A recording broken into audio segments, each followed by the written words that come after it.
So this is considerably windier than I thought it was going to be tonight. I'm going to be testing out a tent which has only got a 3-season mesh in it. So it's going to be fun, especially as it's forecast to get down to -7, possibly -9 with the wind chill. Now, about 3 years ago, the Lanshan came out, made by 3FUL, and it was a fantastic tent, very popular with backpackers and hikers, and I always wanted one.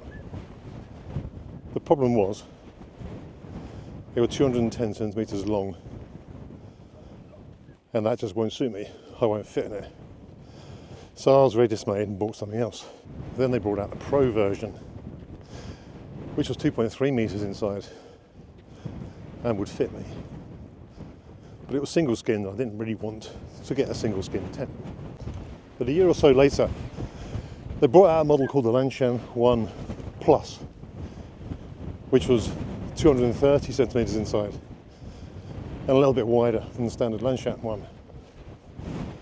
And I thought, this is the tent for me.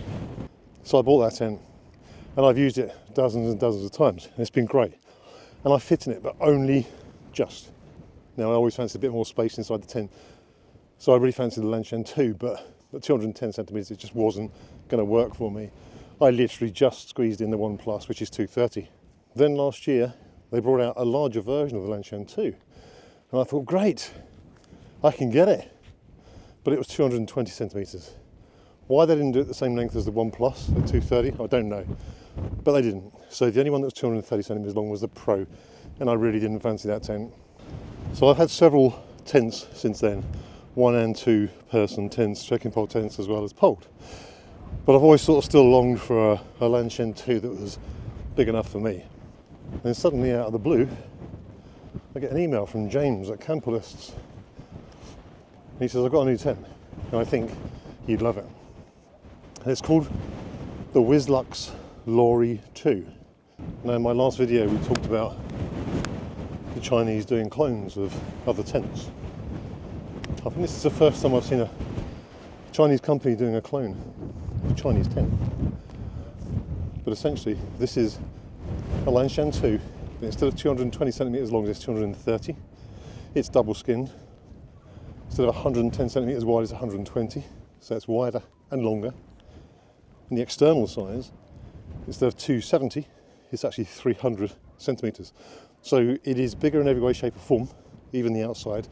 So that means, in theory, you can get it lower to the ground than a normal Lanshan and help with protection in 4 season. But that's something I'll come on to in a minute, because it could be a problem with this tent.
So there's a bit of snow up here.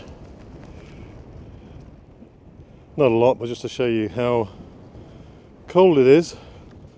And all these tussocks around the back here would have been a great place to camp, but obviously too bumpy. And there's nowhere at the top, and this is extremely open and way too exposed for me to be testing out what's essentially a 3-season tent.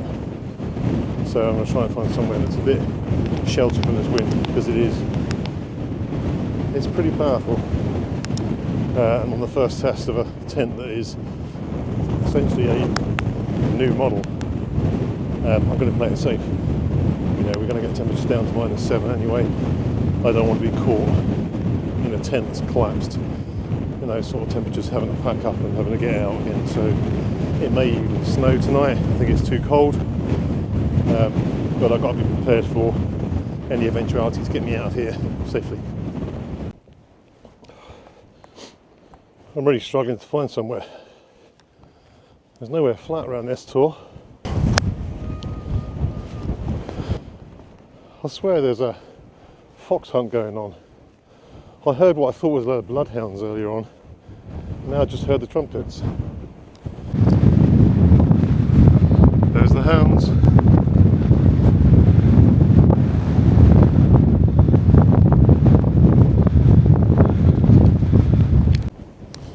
Right, so the only places up on the tour that have got any kind of flat space is absolutely hammered by the wind. So I've dropped down into the valley, which I didn't really want to do because I'm running out of daylight. As you can see there, it's just dipping behind the horizon now that I'm dropping down low. But there is what looks like a flat spot just next to this water here. It just depends if it's incredibly boggy or not, which it could be because we've had about 4 or 5 weeks of solid rain before this dry period.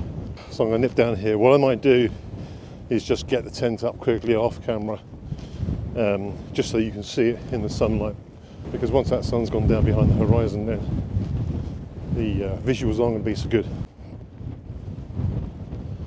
So this is where I camped in the X-Med with the boys, and it was a beautiful, calm, sunny day, and that was the night the wind whipped in through this valley here and absolutely hammered us. Actually, I came across the pond here, and if let's give you an idea of how cold it is. The ice on that little pond here, well, big pond, stroke lake, it's about 2 inches thick. Well, it is pretty windy here, but this is going to have to do. At least I know which way the wind is blowing at the moment, because the last time I pitched here there was zero wind, so when it did kick in we were unprepared and the tents were facing the wrong way. Right, I'll get the tent up and I'll show you.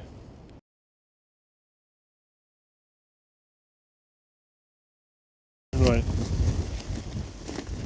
these guy lines were completely tied up and wrapped around each other. I've been sitting on the tent for the last probably 20 minutes. Jesus, it's blowing me over trying to do them up. I got the first pole in, one of the guy lines has snapped.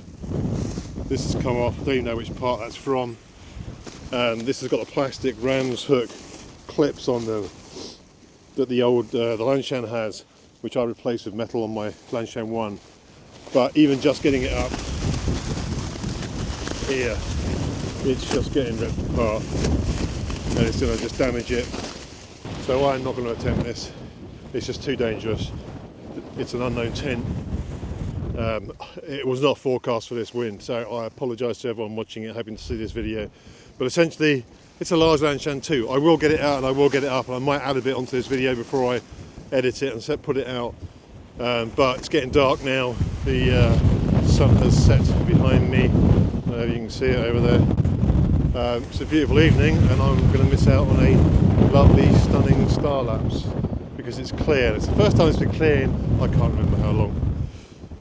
And that's really annoyed me. I was looking forward to the camp, but I can't trust this tent in this wind. It's just too much. Sorry guys, I'm going to pack up and head back to the car. Right, well, to say that I am absolutely gutted would be an understatement. This is like my first proper winter camp this year. Really low temperatures, beautiful crystal clear skies, and a new tent to test. And I can't believe it's failed in this wind. Now, I'm not going to put it down to the tent entirely. It is incredibly windy, and I would say it's probably hitting 30 mile plus, which if I had my Fuel Raven, putting it up in that sort of wind is not a big issue. Even the X-Mid to a point, although it's a harder tent to put up in the wind. Once it's up, it's very stable, but it's not like I don't know this tent. It's essentially a Lanshan There's no real difference in it.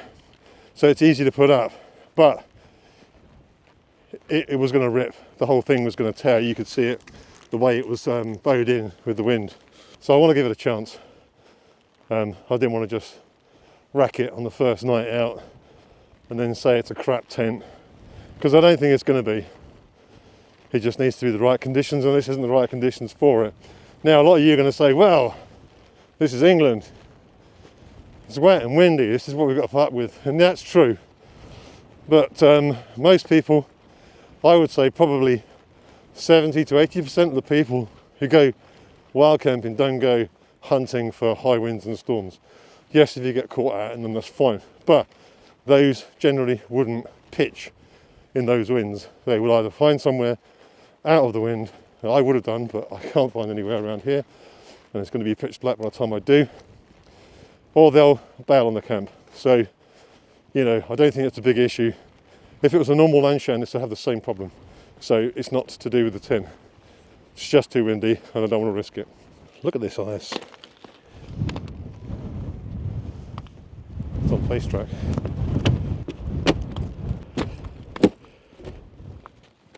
So I may do a little bit of a video after this, putting it up and showing you it. If I don't, then I'm sorry for a wasted video. But it just goes to show it can't be perfect all the time. And, you know, I want to at least get a bit of scenic stuff out there for you guys. So hopefully you liked the filming during, before and after the failed camp. Okay, so this is the next day, and yes, I'm wearing the same clothing. Right, so I've come to my usual review spot, which is out in the woods. So it's not the sort of place I would normally camp, and the Marines are out in full force. So if you hear any guns going off in the background, it's nothing to worry about. Right, so I'm going to very quickly get the ground sheet up and the tent up, and I'll tell you all about it. So first off, this tent is a 15D sil nylon tent. It is already heat tape sealed, so there's no seam sealing to be done on it. That's all waterproof, fully done already. The floor of the inner tent is 20D, so that's a little bit more resistant to abrasion. I've also had a footprint sent out as well, so that's going to give it a bit more protection under the tent. Now, I don't know if that comes standard with the tent or not. I can't see it in the description online, so do ask the question if you're interested in buying it.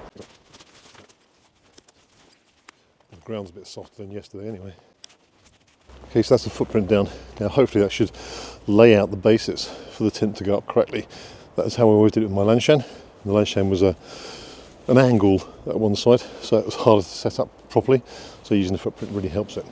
Let's see if it works on this. I've now tied up all the guy lines properly on this thing. So even though it's a bit windy here, they're not going to get thrown about everywhere, and tied up and tangled together. Okay, so that's the four corners guide out. Now I'm going to put the poles in. So I'll set these to 125, which is the recommended height for these poles to be at. See if that works. I generally tend to find you have to adjust them. It also depends on the floor and how level it is. Now the tip of the poles, you won't be able to see it from over there, but I'll show you close up. At the top of the tent where the tip of the poles go into, or the handle, there is a little loop. So you can almost sort of hook it on there. I'm assuming that is what you're supposed to do, because it doesn't come with any instructions. Now these don't have a loop like you get on a Lanshan. The Lanshan normally has a hoop sort of halfway down. This doesn't come with it, so I'm assuming you take the ram's hook,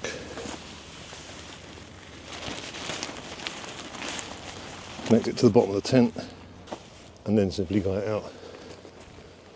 But I may be wrong. You can adjust it using these guy adjusters here, and there's also one at the top. But I'll play with it and the pole once I get it up properly. Now I think if I was using this tent on a regular basis, I would probably keep the ram's hook clips attached to the bottom of the guy out line, which would save a lot of hassle. Okay, now the right hand side seems to be sagging in a bit with the wind, but there is guy out points and guy out lines on the side of them, so I'm going to peg those out now, see if that makes a difference.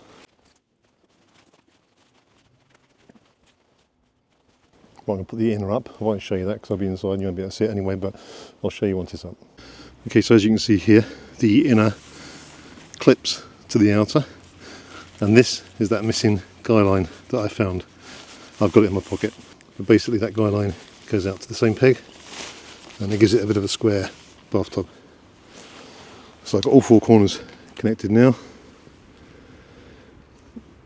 and then there is just the loops in the middle that go to the centre ones that pulls it out, and then your top loops up at the poles. These also have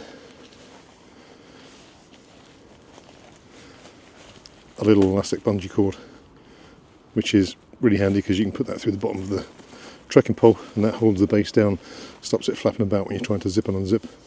There's also quite a nice touch is they put a little loop on here which keeps the, obviously that pulls down to the ground, and you tighten this up around your pole, can't do it one-handed, and then this loop holds the bathtub section up as well. So depending upon how you lay in your tent, a lot of people will lay on their side and cook out this door using their left hand. Other people will lay on the left side and use the right hand. Yes, you can sit up in here and use both hands if you want, but it gives you the option with the T-zip inner to have either or, and also access in and out of it is a lot easier when you can just undo both doors, and then you've got a huge open space to sit in, cooking, and you can have all your gear one side, cooking the other, or on the other side of the tent, and then you can cook in one side and you can still get out of the other. So if you had a J-zip door that opened here, you'd have to have all your cooking stuff there, sit here and do your cooking, which meant that if you wanted to get out of the tent, you've got to move all your cooking gear to the other side of the vestibule. Yes, you could get out the reverse end of the tent, but you may have that closed for a reason, for example, pouring down with rain and gale force winds. So this gives you the option for either or. And it makes life a lot easier, and I've had the T-zip inner on my Lanshan since I first got it, and weirdly I had to order it from a company that weren't Lanshan or weren't 3FUL, because 3FUL didn't make a T-zip inner, but they didn't make it for themselves. Don't understand that. It is now an option, you can get a T-zip inner on a Lanshan 3FUL tent. Right, let's just test out this inside and see if I can actually fit in it. Okay, so it's fairly taut on the ground. I don't understand why Lanshan do this. Quite a few tent manufacturers do. They put a pocket by your feet, a pocket by your head, which means you've either got to sleep in one corner or the other, because that gets in the way then. In fact, it would get in the way anyway, so any gear that you put in there is going to be stabbing you in the shoulder or the head. There are no pockets anywhere else. There is a lantern hook there and one on this side. I'm really surprised. Apart from all the cones that are stabbing me in the back. Now admittedly I'm going to have an airbed. I haven't brought it out with me because I'm not camping, so it's going to lift me up a little bit. But there's a lot of space above me, above my head and above my face. So this isn't going to be an issue. So my feet are just about brushing. So they probably will touch it, but that's just the mesh. And I could sleep at an angle, and then I've got even more space. From the middle, sitting up, my head does not hit the ceiling. And there is loads of space here. There's also a good gap between the mesh and the outer. There's a good 3 inches there, or more. She feels pretty stable now. It's all tied up and solid. Obviously time will tell on the longevity of this tent. But it's made with the same materials as the Lanshan. It's essentially a Lanshan. They use UHMWMPE strengthened corner points. The stitching all looks good. I say it's all seam sealed inside, and even the zip here you can see is waterproof tape seams. So even though it's under the storm flap, they actually waterproof tape seal the zipper as well. I'm just going to try adjusting the guy-up points nearer to the tent just to see whether or not I can actually get that vestibule lower and give a bit more protection. Okay, so I've tightened the top guy line and the bottom section of the guy line, as far as they can go, they're actually touching, and it's made a considerable difference. So if you look at the gap now underneath here, that's way better. The depth of the vestibule is 70 centimetres, so there is obviously tons of space in which to store your gear and cook. Right guys, this wasn't quite the review that I wanted to do.